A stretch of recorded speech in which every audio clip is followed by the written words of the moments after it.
Les titres du journal. Kindia focalise l'attention. C'est dans la cité des Agrounes que le chef de l'État a lancé officiellement la campagne agricole 2015. Kindia, un village agricole qui ouvre ses portes aux visiteurs. Professeur Alpha Condé rentre de Bamako, il a pris part à la signature des accords inter-maliens en compagnie de plusieurs chefs d'État et personnalités du monde. Et puis, vous suivrez les échos de la traditionnelle fête de la mare à Sigiri. Noura Soba, refoulés du monde, leur patrimoine est à valoriser. Avant de développer ces titres, ce décret porte en nomination d'un préfet. Le président de la République décrète, article 1er, M. Aziz Diop, administrateur civil, est nommé préfet à Kankan en remplacement de Elhadj Aboubakar Sidiki Kaba, mis à la disposition de son département d'origine. Article 2, le présent décret qui prend effet à compter de sa date de signature sera enregistré et publié au journal officiel de la République. Conakry, le 15 mai 2015, signé professeur Alpha Condé.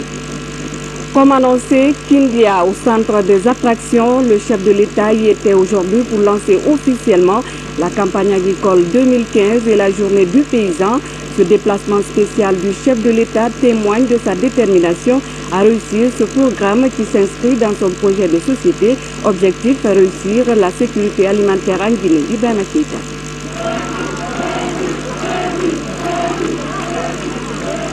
C'est une foule en liesse qui a accueilli le président de la République, professeur Alpha Condé, ici, au centre régional de recherche agronomique de Foulaya, au compte du lancement conjoint de la journée du paysan et de la caravane agricole.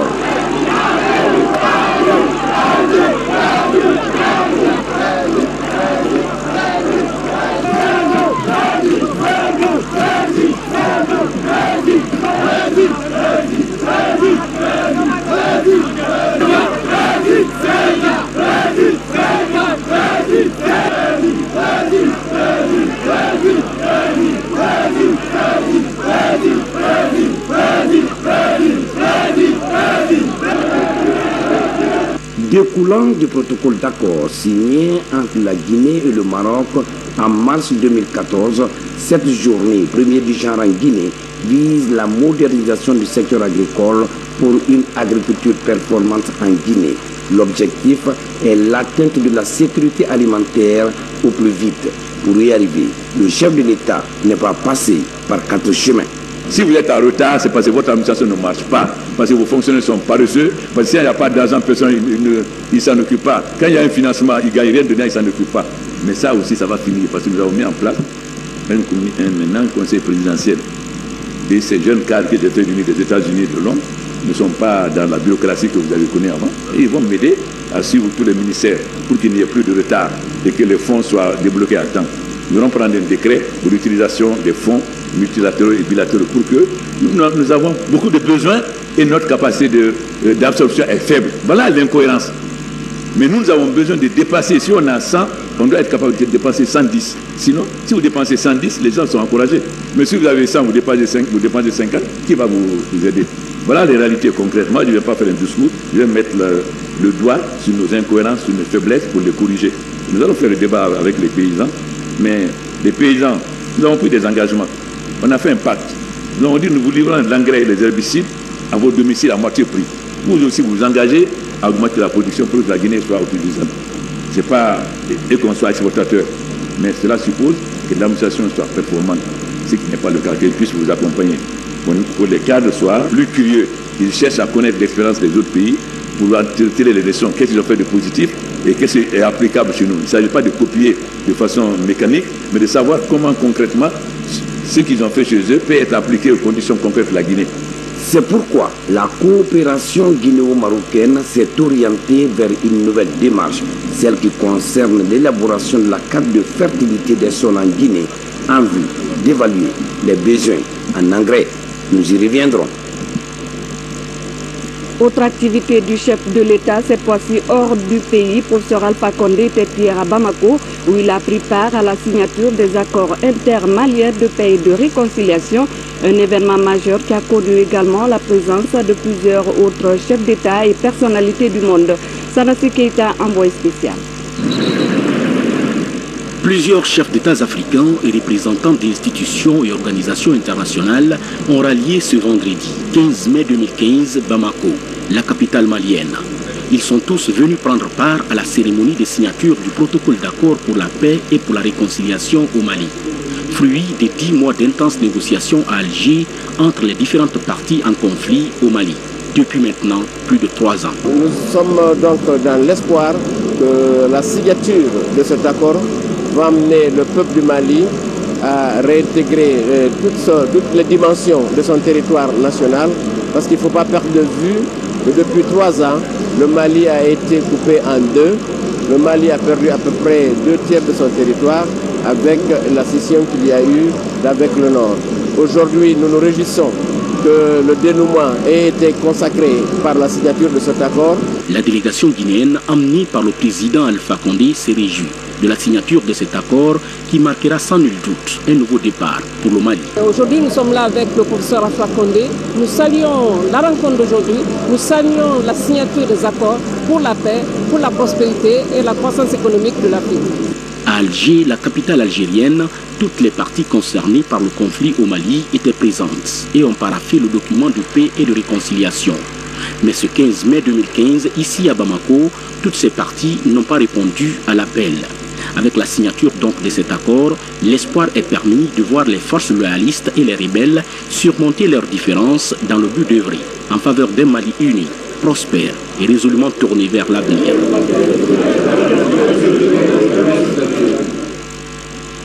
Les Guinéens vivant au Mali avaient réservé un accueil chaleureux à leur président. Professeur Alpha Condé a tenu à les rencontrer pour échanger sur la situation du pays, une occasion pour lui d'exhorter ses compatriotes à l'entente et à la cohésion pour une Guinée unie et forte. Sanassi Keita. Message de paix, d'union et de réconciliation. Voilà ce que le président de la République est venu transmettre à cette communauté guinéenne vivant à Bamako, en langue du terroir. Et si on y a de la Guinée, tu es là. Tu as connu ce Guinée, il faut la Guinée de Oko. Mais les Nara, il y a Bala Damina, or Guinée, Bala Ira, il y a Malika Kodoro. Mais il y a Bala Boké, Kabara Zero, Kabara Tuko, Kabara Futa. Sini, ni Kabara Fenfenke, un Béken Yamana, je ne sais comment là. Parce que Bala, il a tenu la Guinée des faits. Parce que Bala Don Bala Polo. Donc, après, moi, je suis à la Cafoni, Bala, il y a Mamou, il faut la direction à Botanie. Où m'a dit opportunité de dire, Alcan de la Oko.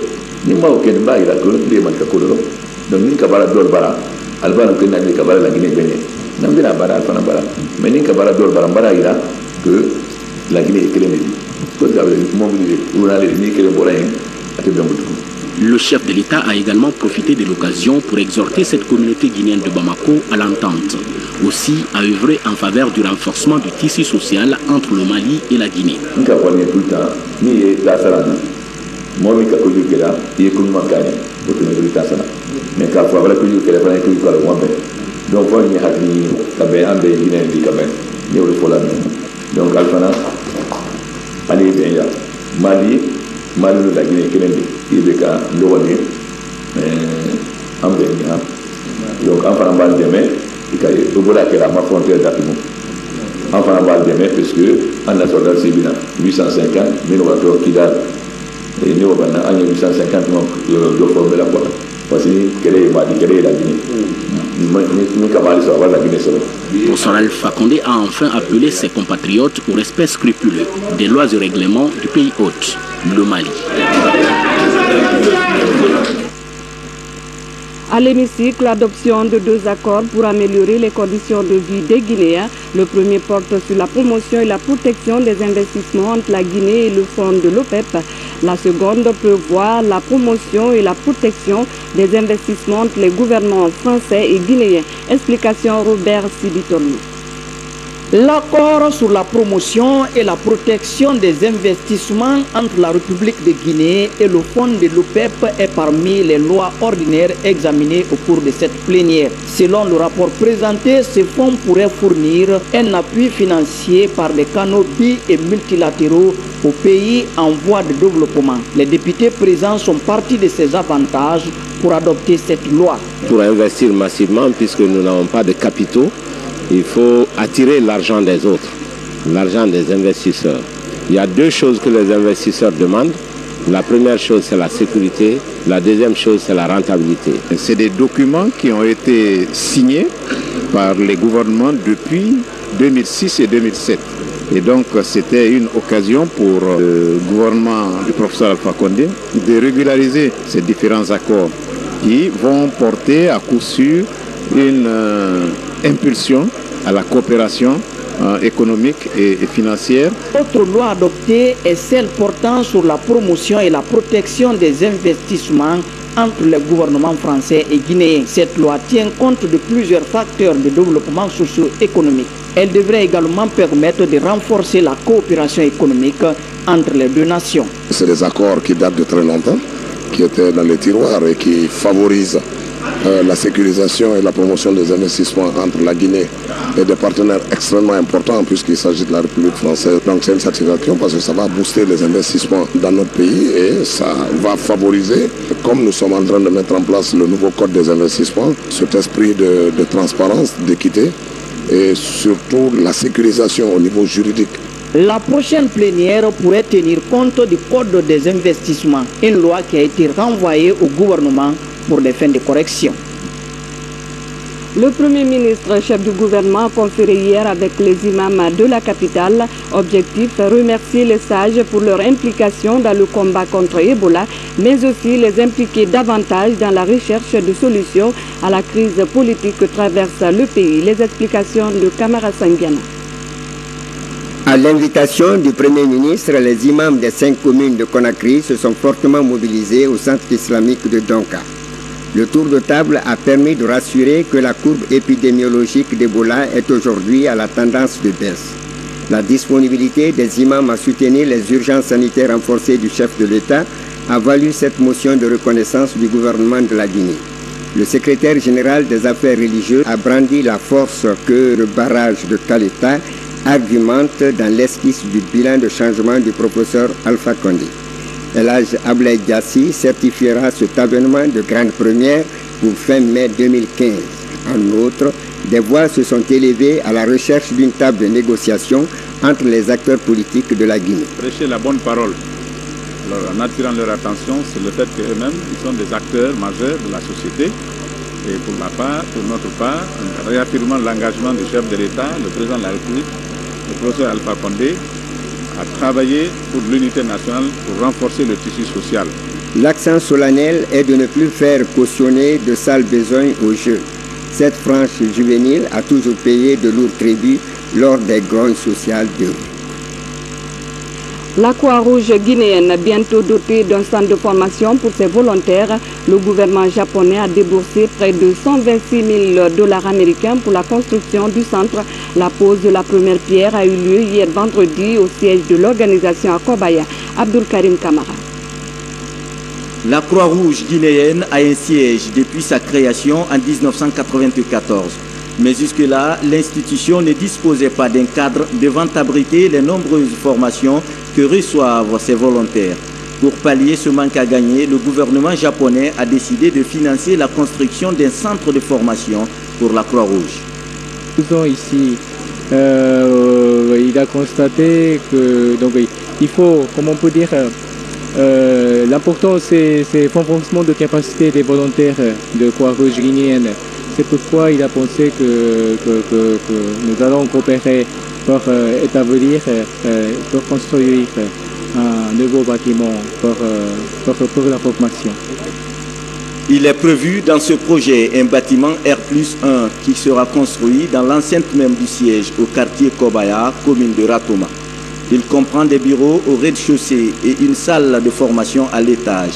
Véritable bouffée d'oxygène pour une Croix-Rouge qui s'est toujours portée au chevet des personnes en détresse. Cet édifice qui va se construire répond à un besoin identifié par la Croix japonaise, mais s'inscrit dans ce que le mouvement fait déjà au profit des sociétés nationales telles que la Croix-Rouge guinéenne. C'est la première société nationale dans la sous-région qui bénéficie d'un centre de formation. Et ce centre-là va servir maintenant la formation non seulement en premier secours et la formation en santé communautaire, qui va nous aider encore de développer d'autres modules de formation. Ce centre est bâti sur une superficie de 300 mètres carrés. Les travaux sont réalisés par l'entreprise guinéenne Construdec pour un délai d'exécution de 4 mois. L'association des femmes pour servir la Guinée, elle, vole au secours de l'hôpital Donka. Elle vient d'offrir des draps et des cartons de savon, mais aussi elle prévoit de financer la réalisation d'un forage au sein du centre hospitalier. Une manière pour cette ONG d'améliorer la prise en charge des patients. Adiatou Bari. Le centre hospitalo-universitaire de Donka, première cible de l'association des femmes pour servir la Guinée. Dans cet hôpital, l'ONG réalise un forage pour alléger la pénurie d'eau à laquelle les patients sont confrontés. Cette organisation non gouvernementale élargit son action humanitaire aussi en offrant 100 draps de lit et 50 cartons de savon. Il faut que nous, en tant que femmes, en tant que communicatrices, en tant que mères, que nous soyons les premières à donner les exemples. Beaucoup sont déjà passés pour faire les mêmes gestes, mais il est de notre devoir aussi impérieux. Je vous l'ai dit tout de suite, il y a toutes sortes de femmes dans cette association. C'est toutes les couches sociales qui se retrouvent ici pour qu'on se donne la paix, pour qu'il y ait la paix dans nos cœurs, pour que nous lavions nos mains, lavons nos cœurs, pour qu'on regarde dans la même direction. Cette contribution de l'association des femmes pour servir la Guinée s'inscrit dans le combat contre l'épidémie à virus Ebola en Guinée, d'où la satisfaction des autorités sanitaires et de l'établissement. Je voudrais vous rassurer que ces dons seront judicieusement utilisés au profit de nos malades. Je le remercie au nom du chef de l'État, le professeur Alpha Condé, car cette action s'inscrit en droite ligne avec ses priorités qui consistent à l'amélioration de la santé de la population.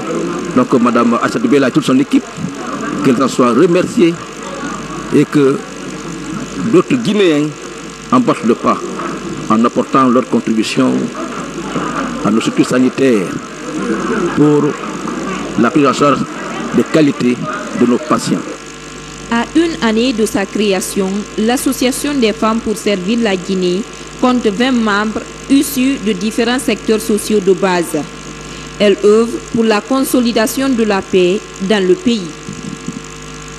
Sur un autre plan, 15 jours de travaux pour évaluer les dossiers d'appel d'offres des écoles régionales des arts et métiers, une rigueur que le ministère de la formation technique professionnelle s'impose pour apporter toute la transparence au recrutement des entreprises.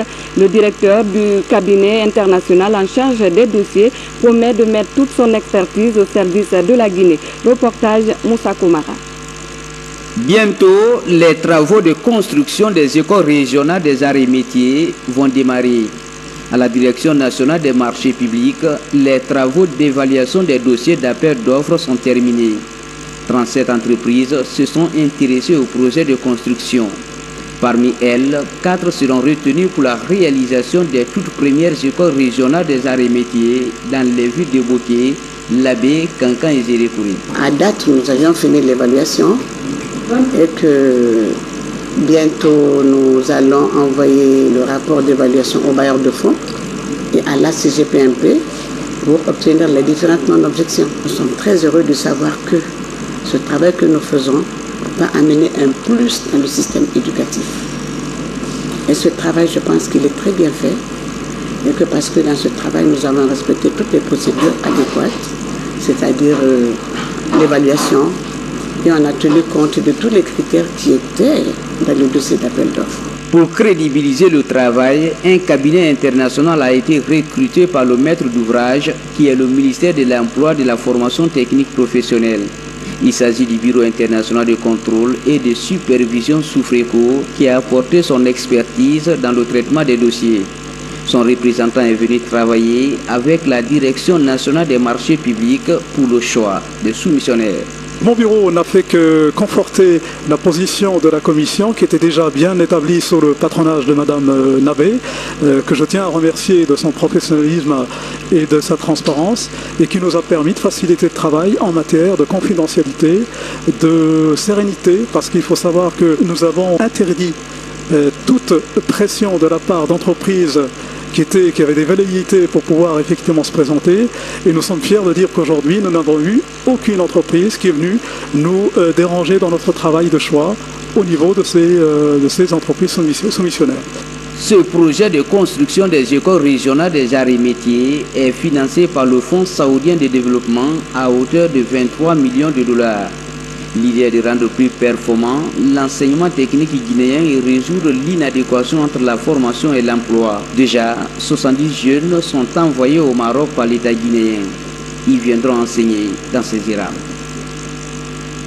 Direction Sigiri, c'est dans la savane guinéenne. Le sous-sol de la préfecture est riche en or et l'orpaillage prend une certaine dimension. Les pratiquants viennent de partout à travers la sous-région. L'activité n'est pas sans conséquence sur la vie sociale et sur l'environnement. Pour parer aux dégâts, le ministère des Mines envisage le recensement des membres de la corporation. Sekou Fernand Kourouma. Où il est passé, Kerfala Yansane a exhorté les populations riveraines à accompagner la SAG. Cela consiste à libérer de nouvelles zones d'exploration. C'est le cas du site de Soloni, occupé par ce village. En arrivant dans le Bouré, le ministre des Mines entend instaurer une bonne cohabitation entre la société et les communautés. Par les temps où les conflits miniers sont récurrents, Kerfala Yansane compte recenser les orpailleurs. Je pense que lorsqu'on voit ce qui se passe aujourd'hui, où l'orpaillage a certainement des bénéfices pour les populations, mais également a des dangers, non seulement pour les orpailleurs, mais pour l'ensemble de la société. Je pense qu'il est important qu'on rationalise l'activité. On n'a pas dit qu'on va interdire, rationaliser, faire en sorte que l'on sache qui est qui, que l'on sache comment les gens travaillent, quels sont les instruments qu'ils utilisent pour que des produits comme le cyanure, comme le mercure puissent être bannis des activités et qu'on recense et qu'on puisse faire en sorte que les enfants puissent aller à l'école, que l'environnement soit protégé et que la famille soit protégée. On dénombre dans le Bouré des orpailleurs venus d'autres pays de la sous-région. Ce nombre croissant est source de certains travers sociaux et affecte négativement l'environnement. C'est pourquoi les orpailleurs de Sigiri soutiennent ce recensement. Par contre, ils insistent sur leur sécurité. On venait arriver à Baratkaka, donc on a vu un convoi de militaires qui nous suivaient et ils ont allé nous attaquer de prendre notre argent. Donc on a dit ça aux autorités. Donc il y a eu 2, 3, jusqu'à 4 attaques avec les hommes uniformes.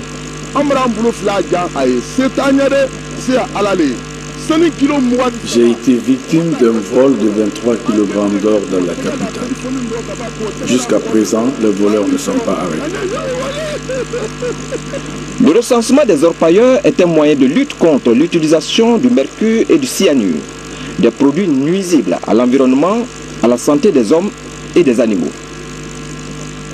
Une fête, elle se passe à Norasoba, c'est toujours dans la préfecture de Sigiri. La traditionnelle fête de la mare a mobilisé les fils résidents, ressortissants et plusieurs autres curieux. Une rencontre de valorisation du patrimoine culturel à Dikamara. Nouradala est une fête traditionnelle célébrée tous les ans ici à Norasoba, ville historique qui garde encore ses traditions ancestrales comme dans la mort. Cette année, ils sont venus encore des 4 coins de la Guinée et de la sous-région pour vitaliser le sens de la valeur de l'histoire de la localité.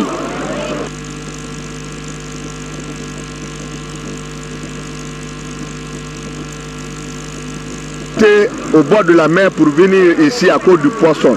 Mais qu'est-ce qui nous amène? C'est la culture. Qu'est-ce qui nous amène? C'est ce qu'on appelle en malinké l'ambé. L'ambé, c'est quoi? C'est notre raison d'être culturelle. Donc nous sommes là aujourd'hui pour montrer la solidarité, pour montrer la cohésion nationale, pour montrer la valeur de la culture africaine. Je suis venu aussi pour me ressourcer, me baigner dans la tradition. Ouais. Je suis aussi native de la région de Sigiri. Donc je reviens chez moi, dans ma patrie, de connaître un peu les traditions ancestrales. Cette mare appartient au Marasouba de Norakoro, mais la garde est assurée par la grande famille d'Umbuya de Norasoba à travers les chasseurs appelés ici les Donso et les Balatigui. Il s'agit d'une fête rituelle pour mémoire avec l'ensemble des populations pour faire vivre notre culture, notre art et tout ce que nous avons en commun, que nous ont légué, n'est-ce pas, nos arrière-parents. Autour de cette cérémonie de pêche, que les valeurs traditionnelles soient recréées, que la population soit soudée, que la solidarité soit de plus en plus grande et que de nouveaux projets pour la collectivité soient mis en place. Autour de cette mare, l'on a des arbres, des cases et d'autres symboles qui permettent d'interroger l'histoire dans les replis les plus cachés de la mémoire et obligent l'homme africain à imprimer dans les réalités quotidiennes notre inspiration au bonheur. C'est sur ces images de fête à Nora Soba que prend fin cette édition. Merci de l'avoir suivi. Excellente suite de programmes télévisés.